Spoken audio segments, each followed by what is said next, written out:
Dándole seguimiento a la situación de las extorsiones y los ataques armados a las rutas colectivas de la ciudad capital, por ejemplo, la más reciente, la Ruta 22, y luego esta suspensión de labores por temor a ser víctimas de sicarios en motocicleta que andan precisamente amenazando a los pilotos de no pagar la extorsión, pagarían con la vida. Y esto también conlleva una serie de situaciones complicadas, como los daños colaterales, usuarios que también resultan heridos y en algunos casos extremos muertos por ello.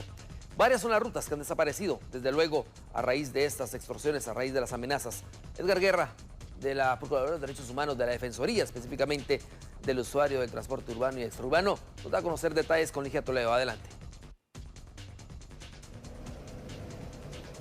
Así es, compañeros en estudio, es importante darle seguimiento a lo que está ocurriendo precisamente en la Ruta 22, porque recordemos que ayer dábamos a conocer que los pilotos y ayudantes recibieron una llamada en donde un presunto grupo de extorsionistas les estaban pidiendo 300 quetzales semanales a cada unidad de transporte, pero es importante recalcar que no son las únicas víctimas, sino que hay otros pilotos y ayudantes de otras rutas que también están siendo víctimas de estos cobros de extorsión, y es por ello que nos acompaña Edgar Guerra, defensor de los derechos del usuario del transporte público, para que nos comparta cuáles son las denuncias que ustedes han recibido. En primer lugar, pues preocupante el asedio que están recibiendo los pilotos, ayudantes y transportistas de diferentes rutas, en este caso muy particular la Ruta 22, que ya al menos en menos de 15 días pues se realizaron 4 ataques de estos, en donde ha dado como resultado pilotos y ayudantes muertos y lesionados. También hemos recibido información de otras rutas. Lamentablemente en el proceso el Estado de Guatemala no tiene la capacidad para poder responder a esto. Han hecho esfuerzos importantes, pero no finales, en donde el tema de las extorsiones, este fenómeno social ha crecido desmesuradamente. Es decir, ya no solamente se extorsiona el transporte urbano, sino urbano departamental y extraurbano, que significa más de 300 millones de quetzales anuales solamente el tema de extorsiones al transporte público. Ya ha habido una diversificación de este negocio criminal, en donde también hay asaltos en autobuses de transporte que se han incrementado y se incrementarán probablemente derivado del pago del aguinaldo laboral que reciben los guatemaltecos en esta fecha.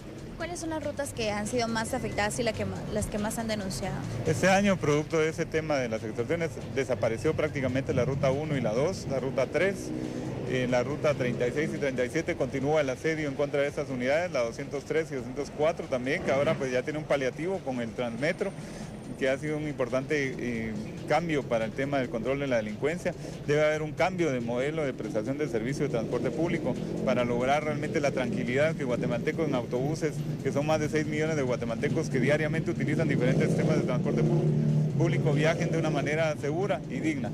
Hablábamos fuera de cámaras que en el transporte público no solo se da el hecho de las extorsiones, sino también asaltos a los pasajeros. ¿Cuáles serían las recomendaciones? Las recomendaciones: no portar demasiado efectivo o objetos de valor, teléfonos caros, que por ejemplo todo el mundo está en su derecho de poder portar lo que quiera dentro de las unidades de transporte o en las calles, pero derivado de esta crisis que estás viviendo en el tema de extorsiones y también de asaltos, no solamente en los autobuses, en paradas, en las calles, pues lo que se requiere es tomar acciones, personalmente, y también a las autoridades exigirles que haya más presencia. Sabemos que es complicado, pero que haya más presencia en diferentes puntos, que la misma población ha denunciado, y hay un mapeo de puntos realmente donde hay más asaltos, más ataques de tema de extorsión. Entonces, es posible controlar un poco este tipo de flagelos que realmente tiene preocupada a la población guatemalteca. Perfecto, muchas gracias, Edgar, por ampliarnos esta información. Entonces ya escuchamos que producto de las extorsiones han desaparecido ciertas rutas, y también el llamado para los pilotos y ayudantes es la cultura de denuncia. Recuerde que lo puede hacer al número 1561 de la línea Cuéntaselo a Valdemar, y también si en dado caso los usuarios de transporte público desean realizar alguna denuncia, lo pueden hacer al 1555 de la Procuraduría de Derechos Humanos. Con esta información regreso al set.